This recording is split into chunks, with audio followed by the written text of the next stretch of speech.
Hey guys, welcome back to my channel IT Man. Today I'm going to show you how you can use filter in Microsoft Excel. Please don't forget to subscribe and press that bell icon to never miss the update. Thank you very much. Without wasting time, let's start the video. If you aren't using filter, you should be. It's very simple.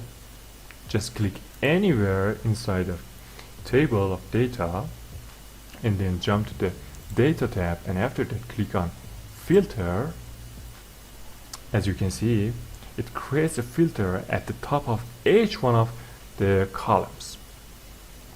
If you click on this, all the unique options listed anywhere in that column, you can turn off them and select one in particular, or two or three, and then hit OK. As you can see, it filters out only those rows of data that filter. It's so great. Thanks for watching to this small video, and please don't forget to subscribe and press the bell icon to never miss the update. Take care. Bye.